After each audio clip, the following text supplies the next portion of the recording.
man-made. Man-made lang ito. Ginawa lang nilang burol. Pero patag ito dati. Ginawa lang burol para pag-exercise ng mga bisikleta, yung mga nagja-jogging, yung mga nagbabike. Kita nyo, iba talaga pag ang Israel ang gumawa ng mga mga parke, mga man-made na magaling talaga. Wala kasing corrupt sa kanila eh. Kaya kahit napakaliit na bansa, parang tuldok lang eh sa mapa, pero grabe ang nila, grabing yaman, grabing diskarte. Wala silang corrupt kasi, bawal ang corrupt. Kung sa Pilipinas magaya lang sana tong Israel, napakaganda. Ang Israel parang silaki lang, malaki pa nga yata ang Marinduque. Napakaliit lang itong Israel talaga.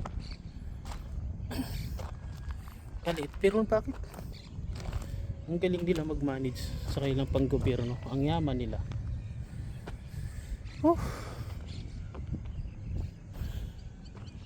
Top sila sa lahat ng mga bagay. Kita mo naman itong mga parking ito. Dati wala ito eh. Kalatoy-latoy. Talagang ito'y flat lang. Ito lang ba? Balang araw ito'y magiging sikat na pinakamalaking park ito eh. Kasi dugtong ito ng Holon at Ramat Gan, Tel Aviv. Tatlong malalaking city. Pati yata ng Yehud eh. Ayan yung Yehud oh. Yan ang Yehud. Diyan. Yehud, yung lugar na yan, Yehud. Tapos ito naman dito, Holon. Holon yan. Oh, dito pala Holon. Yan, Holon. Ano ko itong part na to? Parang Ramle na yata yung part na to. Ramle. Holon. Dito yung Holon eh. Tel Aviv. Ito yung Tel Aviv dito. Pagdating naman dyan, Ramat Gan. Napakalaki ng. Saka napakaganda ng lugar eh. Grabe. Ay nako. Ang liit na bansa. Parang maikukumpara lang yata ito sa laki ng malaki pa yata ang Nueva Ecija eh. Baka Tarlac, baka ganyan. Grabe ang masiso ng bansang ito. Tatalino, walang corruption kasi, takot sila sa corruption. Kaya yan, kaya maanong bansa nila, maunlad. Ang hirap, ang daming kwartang nasasayang, napupunta lang sa mga opisyalis ng gobyerno, magmula sa mataas hanggang sa baba. Talagang hindi naman mahirap ang Pilipinas kung tutuusin eh. Hindi mahirap. Problema lang talaga sa atin yung namamalakad, yung namamahala. May presidenteng lalabas na sana susuportahan, magaling, marunong, anti-corruption, walang bahid. Pag nawala na, papalitan ng bagong presidente tapos corrupt, ang lahat ng mga ginawa niya na mabuti para sa bansa nawawala na. Kaya napakaraming abroad. Kasi kung tutuusin, hindi naman dapat mag-abroad ang mga Pilipino eh. Dahil sa napakaraming nakikita natin na natural resources sa Pilipinas. Dito wala naman eh. Ano bang natural resources nito? Wala nga silang oil eh. Wala silang gas. Mayroon pero kunting-kunti. Wala sila dito. Wala. Yung mga makikita nyo lang na mga puris dito, man-made lang yan eh. Jerusalem, yan lang. Yan lang talaga ang forest nila. Pag pupunta kayo ng Jerusalem, Zurich, Nisharim, Beit Shemesh, yan mga lugar na yan. Yan lang ang makikita nyo. Kung sa side naman kayo dito sa may papuntang Kiryat Gat, yun lang yung mga bundukin na yan. Napakaliit lang yan kung kumpara mo sa atin. Kung pupunta ka ng kahit sa Luzon, napakalaki ng Sierra Madre, napakalaki ng Baguio, Benguet, Mountain Province. So, parang karampot lang ang Israel. Pag pupunta ka naman dito sa south, ano mo makikita mong ano dyan? Haifa, Mount Tabor, Galilee, yun lang. Paglampas mo dyan, kalaban na. Doon na, Lebanon na yan. O sa ano na yun? Syria. Kaya napakaliit ng lugar. Sagana sila dito sa ano mauutak kasi nga kahit yung lupa nila ay masasabi nating disyerto pero kaya nilang patubuin ang mga mga gulay, mga trigo, kaya nila. Bakit hindi makaya sa Pilipinas na sagana tayo sa tubig? Halos binabaha na nga tayo dito. Mula kang konting-kunti lang yung makikita mong tubig dito. Napakakunti lang yung ginagawa nila dito, yung tubig ng dagat. Yung ginagawa nilang tubig tabang para pandilig. Yun, ganun lang ang technology nila. Kung tubig ang asahan mo, wala kang makikita dito. Wala. Ay kung sasabihin natin ang winter, sino lang yung 2 buwan na hindi naman malakas ng ulan, hindi naman kagaya sa atin na halos bumabaha. Mahano ako sa talented. Grabe ang talento. Unang-una talaga corruption.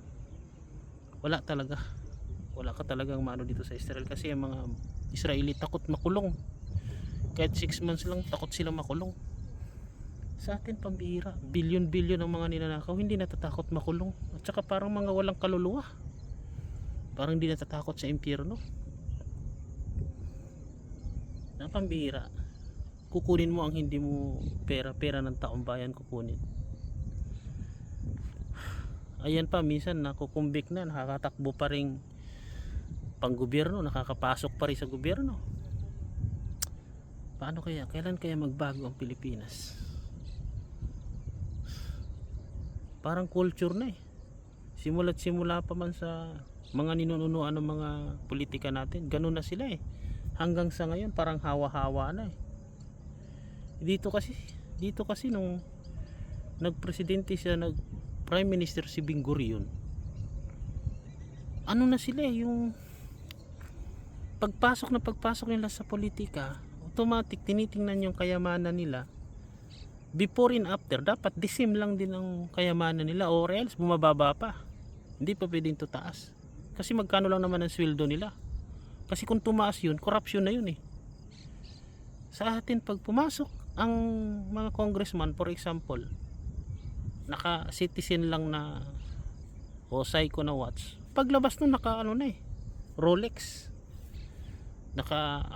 Matitinding mga high-end na kotse ang ginagamit. Dati papasok lang sila, baka Toyota Innova lang, o baka Vios lang. Pero paglabas nun, naka Mercedes Benz na. Klaro na corruption talaga. Dahil magkano lang naman ang sweldo? May mga anak na pinag-aaral, pagkain araw-araw, bilihin. Kung iisipin mo, corruption na talaga yun. Saan niya kukunin yun? Dito walang ganun. Makikita mo yung mga politika dito, pag pumasok silang ganun, minsan nga nagdi-decrease pala yung ano nila pera nila sa bangko. Kasi kasino lang naman ang sweldo nila. Prime Minister magkano lang? Pag hindi ako magkakamali, nasa mga 30 lang. 30,000 shekel, mga ganun lang yan. Palagay mga 50,000 shekel, mga ganun. Bira sa Pilipinas, milyon yata ang sahod Bukod pa yung mga kurap. Paano kaya mabago ang ugali, ang culture ng Pilipino? Paano kaya? Kung nabago lang, wala na sanang mag-abroad dito. wala nang Pilipino nag-abroad sa Middle East, sa Amerika, lahat ng mga bansa. Palagay ko mayaman tayo. Kaya minsan naiisip-isip ko, mabuti pa sana kung nagpasakop na lang tayo sa Amerika. Hindi na lang sana tayo himuwalay eh. Siguro ngayon umasinso ng bansa natin. Wala rin eh. Nag-ano nga tayo, independence, ay puro naman corruption ang pumalit. Wala namang matino. Pag mayroong pumalit na matinong presidente, pasusunod niyan buang na presidente ng papalit. Yun ang delikado. Balik na naman sa normal, balik na naman sa paghihirap ang mga taong bayan.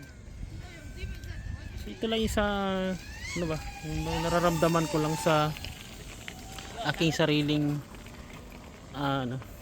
ramdam ko lang na masakit din talaga na nanakawin ng pera ng taong bayan para pansarili nila. Mga anak ng mga politiko nag-aabot sa ibang bansa, sasabihin nila patriot sila. Paano maging patriot yun? Kaya mo bang magpaaral ng magkano lang naman ang sweldo mo as congressman, magpapaaral ka ng kolehiyo sa ibang bansa? Imposible yun. Kamahal ng dollar ang mga tuition doon, euro. Posible kung saan mo kinuha yung mga pera na yan. Grabe, nakakaano lang eh. Sakit lang sa loob. Kung sana, I hope ang Pilipino magbago pa, mga namumuno.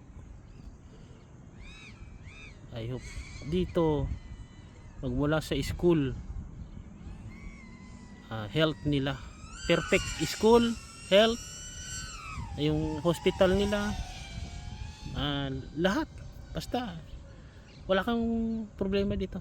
Once na magkasakit ka, mayroon kang insurance, automatic na yun, libre ka sa lahat. Sa atin kahit may insurance ka, magbabayad ka pa rin eh.